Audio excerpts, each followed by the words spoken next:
What's up, everybody? Good morning, good morning. I have something here from News Nation. Says Melodee Buzzards' mother released from jail. And unfortunately, the 9-year-old is still missing. With that being said, let's get into what News Nation has for us. Ashley, can you tell us where Melodee is? Ashley, is Melodee okay? Do you have any comment? Is she in Utah? Ashley, do you have any comment?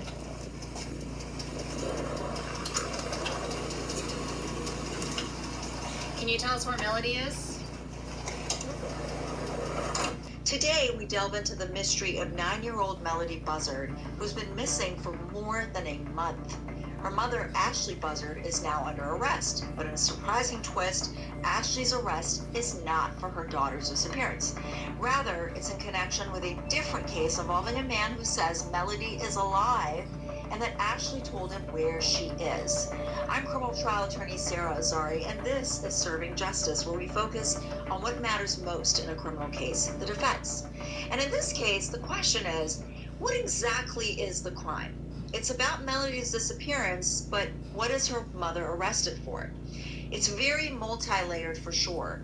Now, let's take you back to early October when Melodee went on a road trip with her mother, Ashley. This surveillance video shows the two at a car rental office on October 7th, and during the trip, police say Ashley switched license plates on the rental car and wore wigs, possibly to avoid detection. As for Melodee, police say she was last seen on October 9th on a surveillance camera near the Colorado-Utah border. And when her mother, Ashley, returned to their home in Lompoc, California, Melodee was not with her. Police have been investigating the little girl's disappearance for weeks. They say Ashley has not been cooperative with law enforcement. The mother was even seen tearing down missing posters of her own daughter. Very strange, I have to say. As October turned into November, with still no progress finding little Melodee, things started to get even stranger until November 7th when Ashley was arrested. The charge? Violating the personal liberty of a man named Tyler Brewer. What? Who is Tyler Brewer, and what does he have to do with any of this, if anything? Tyler Brewer tells News Nation that he's an acquaintance of Ashley's. He says he had been going to their Lompoc home to check on her and help her in the search for Melodee. But during a visit on November 6th, Brewer claims that Ashley became visibly distressed. He says it started after she shared information that she apparently regretted disclosing to him. Brewer says Ashley then prevented him from leaving her home by blocking the front door and engaging several locks. So essentially, he's falsely imprisoned. He says he felt threatened because of a box cutter that was nearby, but he eventually made it out and reported what happened to law enforcement. Ashley was arrested the very next day and now faces a felony charge of false imprisonment. Again, this arrest has nothing to do with little Melodee's disappearance, or does it? What could have Ashley revealed to Tyler when they were together that day? Brewer claims she told him where the 9-year-old was and with whom. While he says he suspects the little girl is somewhere in Utah and believes she's alive, he's providing no further details. He's also concerned that because of Ashley's mental history and recent behavior, he is not sure what she told him is even true. So what is the real crime here as it pertains to Melodee? Is Melodee alive somewhere in Utah? Or has something happened to her? And without Melodee, how do we know if she was a victim of a crime? And what about that false imprisonment charge? What does that have to do with anything? In California, false imprisonment is a wobbler, which means it can and often is reduced to a misdemeanor. So really, it's a nothing burger. To help break it all down, I'm joined today by News Nation Law and Justice contributor and former FBI agent Jennifer Coffindaffer, and News Nation legal contributor and Law and Crime Network host Jesse Weber, and News Nation reporter Sophia Samioli. Thank you all for joining me today. I want to start with Jesse. I know you're very familiar with this case. Um, so, what is the crime? I mean, I've been saying this in the intro because we're talking about Melodee. That's our concern. but she's arrested for false imprisonment involving a guy named Tyler Brewer. What is the relationship here? What's going on? I have a bunch of thoughts. Other than the crime, perhaps a truancy type of crime, because we remember that Melodee was being supposed to be homeschooled by Ashley, but apparently Ashley didn't file the appropriate paperwork to be homeschooled. And by the way, that's how this whole case broke out. It was a Lompoc school administrator who realized they hadn't seen Melodee in quite some time since she registered. Then my first thought is, and I'm hoping and praying that Melodee is okay and that she is alive. My first thought was, if it is true that she handed off her daughter to somebody else, are you talking about a child abandonment or a child neglect charge? Possible. You're talking about something worse, and I hope that's not what we're referring to. And obviously there are serious questions about credibility. Then you get into a whole reign of what happened to this young girl. If you're talking about a multi-state trip, do federal charges apply? And I don't want to go down that road, but what we are dealing with is, like you said, a false imprisonment charge that can carry potentially 3 years in prison, that I think is aggravated by the allegations that she used a box cutter to essentially trap this guy. And aside from that charge, and whether or not it'll be reduced to a misdemeanor, if that's true, that goes to her mental state. A mental state of a woman that clearly has information about what happened to her daughter. She traveled with her. They were on surveillance together. She allegedly changed her license plate, comes back in that Chevy without her daughter. So this is the kind of person that we're dealing with, who is apparently not cooperating with authorities. And while it's not in and of itself a crime to not provide information to law enforcement, you can't obstruct. But I think the larger question of, this is incredibly concerning where this 9-year-old girl is, and she was in the care and custody of this woman. Does she have a father that's around? I'm just wondering.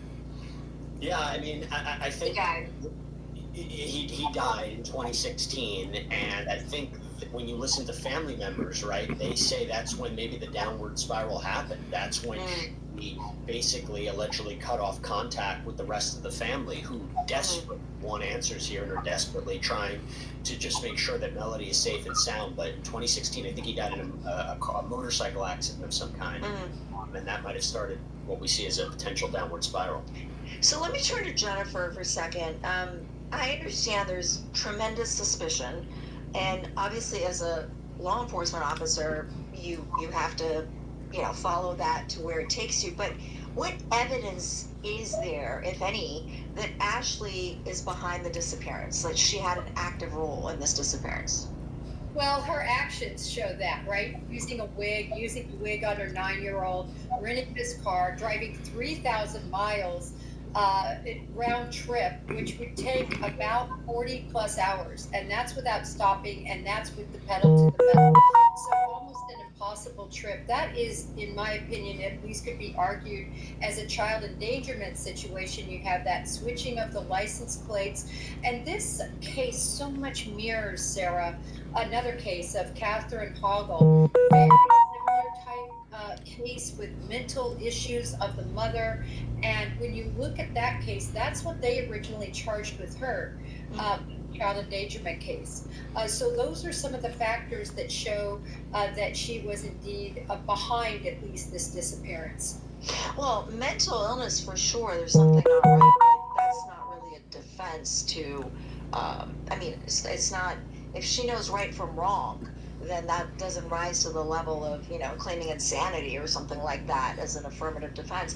But Tyler Brewer says that he thinks that Melodee's alive and that she's somewhere in Utah. Do you think this information, Jennifer, will help law enforcement in their search, or is it sort of unreliable? Well, I will say this. Investigation 101, they should have already been looking at any connections there, any phone records that would have taken them to somebody there, any relatives, any friends, any associates. We heard other family members say that they do have relatives in Utah, but those individuals would have been talked to very early on, I believe, in this investigation by law enforcement. So I don't know how much we could put into the reliability of that information.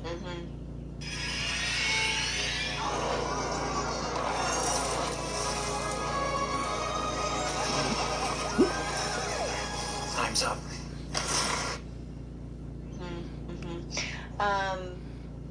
Because he's not really providing more. I mean, it's like a teaser, right? He's saying, I know she's there and I know who she's with, but he's not giving them anything more. Jesse, this arrest, I mean, I've heard you cover tons of crime headlines here on News Nation and then also on Law and Crime where there's been an unrelated arrest. So I just want to get your insight on this. This arrest for false imprisonment, is this just really some way for them to lock her up and press her for more information? She clearly has. Or maybe even gives them an opportunity to further investigate. I've had this happen to my own clients where they want them for X. I've had a passport fraud. My client went in for passport fraud. He was a white supremacist. It was a federal case. But really, they wanted him for a murder that he had gone on unscathed on in Vegas. So then it was the civil rights. So it was like there's something bigger going on than the nothing burger. Does that seem like what's going on here? Or is it just really legit about false imprisonment? It's a great question. I think they had to make an arrest because this was a dire situation, right? You're talking about a guy who's essentially being trapped with a box cutter if the allegations are true. But you're 100% right. There are times when someone, a suspect, can be charged with a lower level crime. Sometimes they're brought in, they're questioned, it can lead to further search warrants and you can get more information. There does seem to be a separation here though, and even by the way, when the judge who's overseeing this false imprisonment case wouldn't side with the prosecutors, they're like, hey, look, she's a flight risk, you know, she wigs, the license plates, they go, that's a separate case, okay? She hasn't been charged with respect to this. And by the way, I don't know necessarily if this is going to lead to more evidence about what happened to Melodee, because remember, at this point in time, they searched her house twice. They searched a storage locker. They also searched that car that she apparently made this trip with Melodee. I'm reluctant to say that this arrest for false imprisonment is now the floodgates are gonna come open and we're gonna get more information. But I agree with you.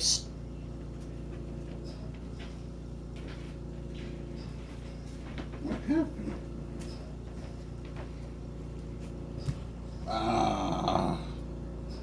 Dang internet.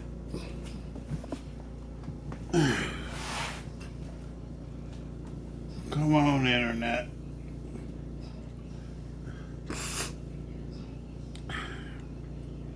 Give it a minute.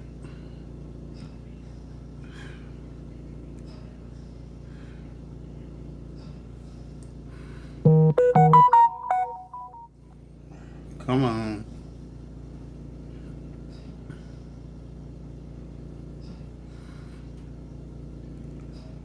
Y'all wait on the internet come back in.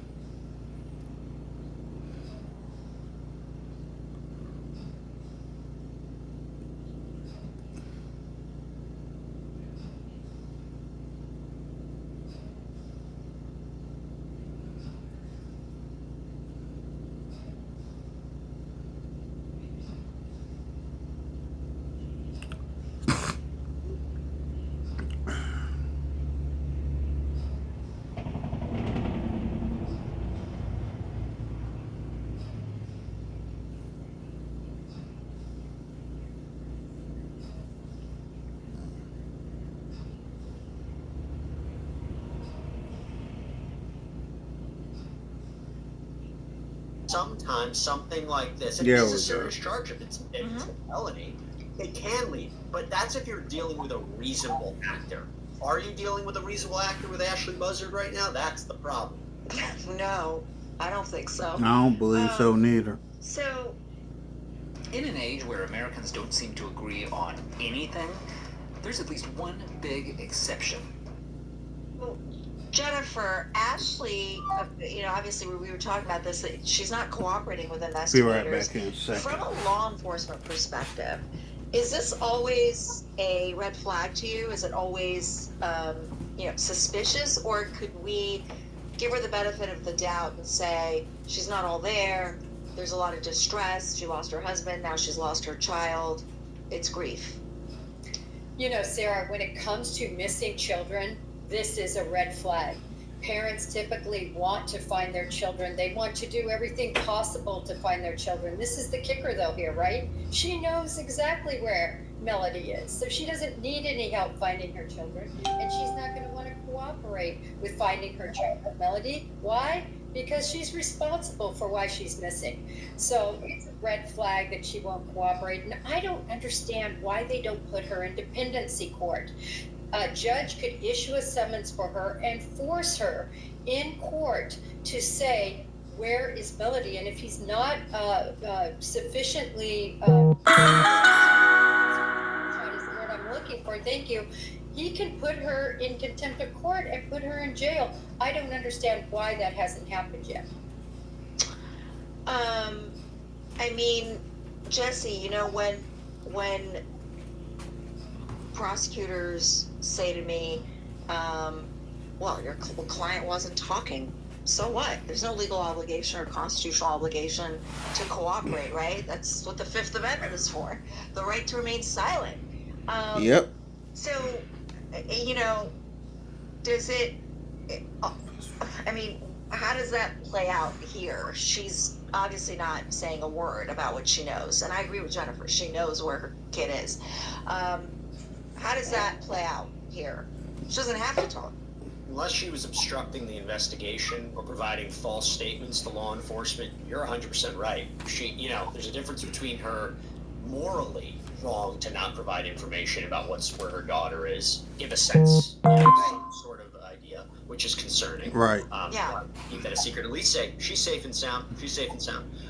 But not to do that versus her actually being charged. You're right. She's not saying anything. She's not saying anything. Yeah. Yeah. Which again, it raises questions about where's Melodee. You know. Yeah, and that's what's so concerning about this case. It's Jennifer, I want to come to you for the last one. You know, this is obviously valuable time. Every day that passes could be a day too late to find Melodee. What are the chances that she could be located at this point, given the effort of law enforcement?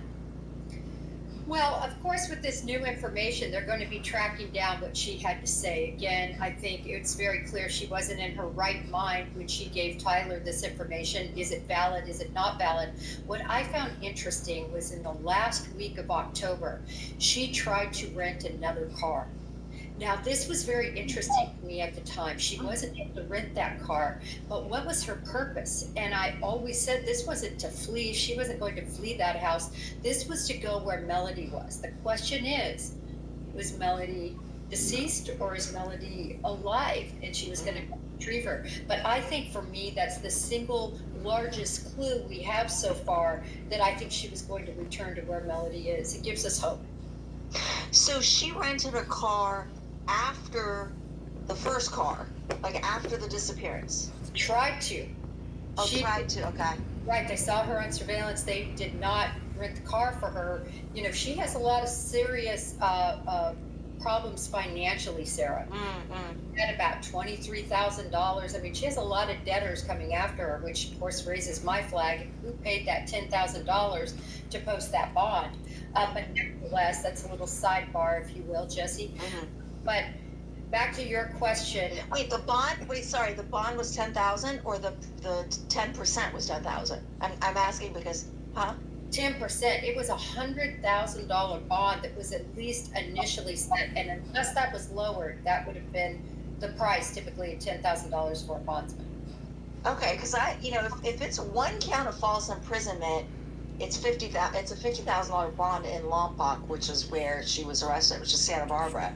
So $50,000 bond, 10% of it is $5,000. So maybe she's charged with two counts, one for like the locks and the other one for the box cutter. I don't know, but $100,000 is more than I calculated, because I was thinking, well, if it's 50,000, most people can come up with 5,000, to get the bond, right?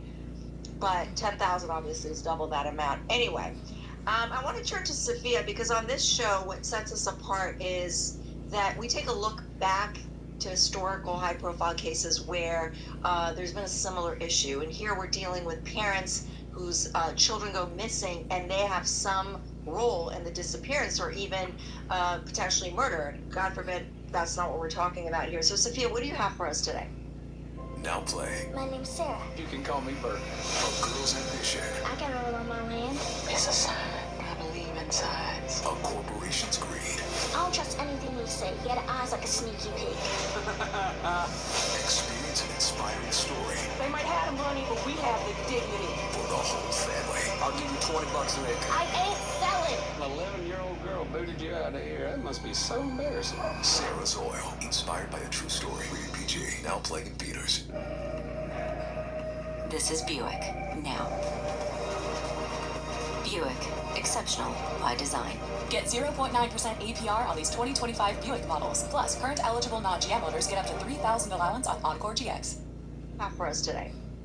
Yeah, I mean, we don't know exactly what happened to Melodee. This is all still, going on, but I thought it would be interesting to take a look at some cases where parents initially deny involvement or they kind of don't say anything, and then later evidence connects them to the disappearance. So I want to start off with Casey Anthony because I think everybody here knows that case pretty well. So in 2008, Orlando mom Casey Anthony says her 2-year-old daughter Kaylee was kidnapped. Initially, she said she was kidnapped by a babysitter and kind of maintained this narrative to say, I have no idea where she is. She's gone.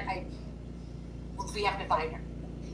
Now, the investigation later found that there was no babysitter and that she was actually partying the days leading up to Kaylee's disappearance. Now, weeks later, Kaylee's skeletal remains are found not too far from Casey Anthony's home, and she gets charged with first-degree murder.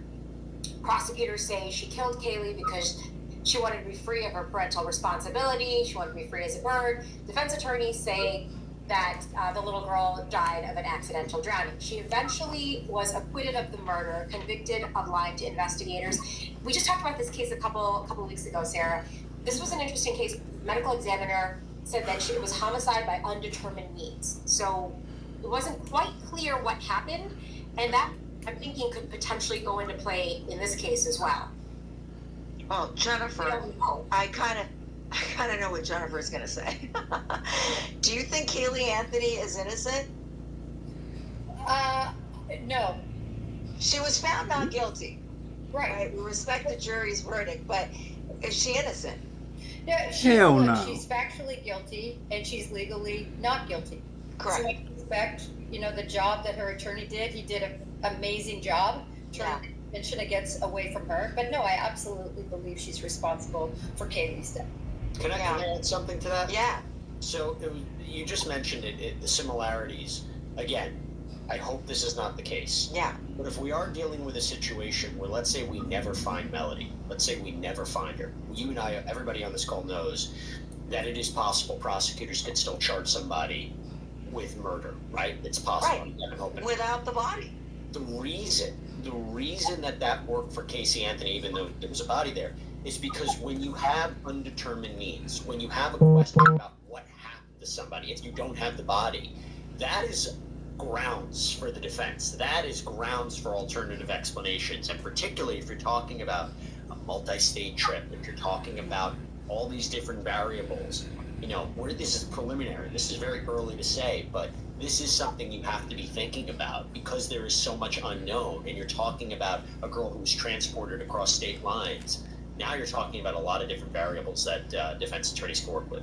Yeah, it's absolute fodder for the defense. So what else do we have, Sophia? Yeah, okay, so I'm going to take you all back to 1994. We have Susan Smith, so a South Carolina mom who went on TV, was pleading, said that she was hijacked. She specifically had a very specific story. She was hijacked by a armed black man who took the car, and her 2 boys who were aged 3 and 14 months were in the back seat. I believe it was for 10 days, she was pleading for their safe return. There was a search. People were looking everywhere. Now, as investigators continued to dig into this, they found a lot of inconsistencies with the whole hijacking story. Susan Smith eventually confessed to having her roll in her car down a hill and then going into a lake, drowning her 2 boys. Prosecutors said it's because she was involved with a man who didn't want to have children. She was convicted of 2 counts of murder and sentenced to life imprisonment with the possibility of parole after 30 years. Interesting case. She was up for parole last year, was denied. There's more to love with YouTube Music Premium. Listen to ad-free songs and discover new podcasts anytime, anywhere. Try 1 month free. was denied. Got denied. Yeah. Got denied and continues to serve out her sentence. Well, first let's start with her in prison conduct. She has definitely not been a model inmate. I remember things like, I think, she was having like relationships with the guards, and there was a lot of stuff that's been going on while she's on the inside. But even before, I think this is the one similarity that I see, you guys, is that she was also not really mentally all there. You know, there was a lot of stuff in her background. I can't recall exactly, but she came from a lot of abuse and things like that. So, but again, it wasn't enough to get her off on the charge. Jesse, what do you say about this in terms of a parent who's found guilty? Well, I think any parent that does something to their children, they're not mentally there. Now, it doesn't mean from a legal point of view that they can claim insanity. It does become a question, how on earth can somebody do this? And at this point, we still don't know what happened to Melodee Buzzard. If you're talking about similarities, how could you not just even explain where she is, provide information? There's allegations she's tearing down. She took out the posters. Yeah, that's crazy. And again, if the allegations are true that she provided information to Tyler Brewer and kind of backtracked and was nervous about the information she provided and threatened him in a way, this is behavior that is incredibly, incredibly distressing and concerning when there is now a nationwide manhunt to find a 9-year-old girl who's incredibly vulnerable. If we can just emphasize that again, 9 years old. Yeah. Younger the victim, the more vulnerable, the less opportunities they have to take care of themselves. It's a problem. It's a real big problem.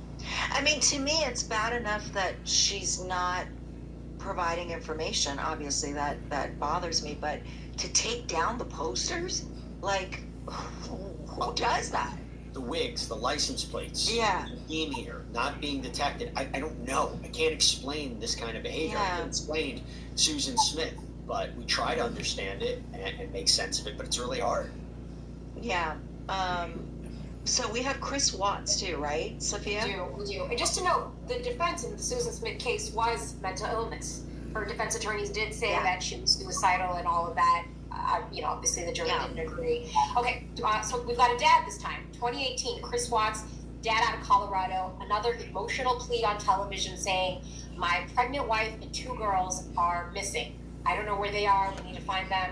Search begins. Days later, investigators, they ask Chris Watts to take a polygraph test. He fails that test. In the course of that investigation, he ends up also the first time he confesses that he just killed his wife and says that she's the one who killed the 2 girls and that he killed her after those murders. As the investigation ensues, you find out that Chris Watts was having an affair with a co-worker and that he had been planning the murders for several weeks because he felt that his family was going to be an obstacle to his new life. He then finally admitted to killing all 3 and then dumping their bodies near an oil work site where he used to work. He ended up pleading guilty to avoid the death penalty and is serving multiple life sentences with no chance of parole. Did he ultimately confess to killing the children too, or he just stuck to the... They did? Yeah. Well, I mean, okay. Well, that's... Well, wait a minute. Remember, he blamed her, Shanann, He did. right? Said then he gave one story, and then he waited and told the federal agents another story. Who's confident on this call? Who's confident that he actually ever told the truth about what really happened to the wife and the daughters? I can't say I believe him. Yeah. Well, I mean, I think the idea of, deflecting and denying knowing anything when you're the closest person, in this case a parent, I don't think that's new, right? I mean, we used to talk about Alec Murdaugh a lot. Jesse and Jennifer and I were on segments, and remember, he was obviously, I have problems with that case, I still do, but I remember that video of law enforcement approaching him, and they've zeroed in on him as the only suspect, and he was like, I don't know. He was denying. Everyone denies, obviously, initially. I don't think that alone is unusual. But in this case, the guy confessed, so. Well, because, look, who else would be responsible? There were no other enemies. There were no intruders. Who would be who are the other suspects? Yeah. And Melodee Buzzard, we're in the initial stages. She hasn't been charged. Ashley Buzzard hasn't been charged in connection with Melodee. But when we're asking where her daughter is, who else would have those answers? Who else would know? Who else might be responsible? She was supposed to be taking care of her daughter. What happened, one way or another? She's the one who knows. So I'm just curious to ask you all, is that at what point do you think investigators have something and they're holding out and they're not doing obstruction, endangerment? Maybe. Neglect. I mean, there's other things that I think can potentially come into play here that they haven't done yet. So is it? I mean, Jennifer, it's very possible that law enforcement knows more than we publicly do, that more than has been disclosed, because until they find her safe and sound, it wouldn't be prudent to make those things known, right? 100%. They've made known what they need to try to seek the public's help. For instance, that New York license plate. A lot of people coming out now. At least we have one witness at that Phillips 66 station in Grand Junction, Utah, that believes that they saw for sure Ashley, and then another individual in a purple wig, or with purple hair, I should say. And that could have been Melodee. The problem was that witness identified her sitting in a car and said she was approximately 20 to 30 years old. So did that witness exactly, was she able to verify the age correctly? But we might have another sighting there, which I think could be very realistic because of those wigs. Those wigs, it's funny that she's trying to do these things. In other words, she went off of the main highway onto this other small highway. She's using wigs. She's using a New York plate. How can you be a louder beacon in the middle of nowhere, which is where you're talking about here, desert area? Look over here. I mean, all the locals in that area are going, okay, New York, purple hair. This is making no sense here. And purple hair in Lompoc is kind of a rare sighting. It's Lompoc is where there's a big federal, although I think now it's shut down, but there was a big federal prison there. It's just a very sort of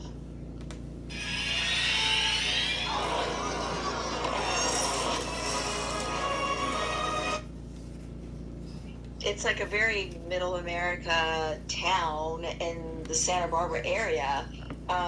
It's definitely not like Hollywood Boulevard where you would see purple hair. So you're right. I mean, it's almost like she's calling more attention to herself. Jennifer, I think you said that there was another case that you also wanted to look back at, other than the one you mentioned earlier. Well, actually, that one I want to just give a few more clues about. This was a Maryland case, 2014. This mother was the last to see her children, and their two children, and both of them never seen again. And I mentioned earlier that yes, she was pulled in, but then there were all sorts of competency hearings and issues. Anyway, they ended up charging her 3 years later, because the children still, by the way, have never been found, with murder. But they had to drop those charges because of her competency. Now, fast forward to 2025, just this year, she's been indicted again, because guess what? All this time she's been being held against her will, if you will, hospitalized because of her mental issues. But in a group therapy session, she talks about how she strangled them. And oh my God. Gosh. So now investigators were able to go with more. So these are the sorts of things. This is why I was so happy personally to see Ashley behind bars, because I thought possibly she could get help. I think this is way beyond a Susan Smith type character. This is, according to her mom, schizophrenia, bipolar, serious mental issues. And according to a fellow named Bill Garcia, he's a new private detective that has just been, well, not hired. He's going pro bono for the paternal family. He talked to her just a couple of days before her arrest. And he said she was absolutely wackadoodle. In other words, couldn't hold a conversation. By the way, on this show, we can say batshit crazy, so feel free. we could say these things. Oh, okay. I don't have to stick with the third grade version of wackadoodle. But all sorts of issues with her from his perspective as a seasoned former law enforcement officer and private investigator. Couldn't hold a conversation, absolutely paranoid, delusional, he described her, and said that she basically was, quote, incoherent. This tells us so much because her reality, if she has that beautiful mind, Lord knows what reality is in terms of what she could have done with her baby. So you think there's a chance that she might fess up to something at some point?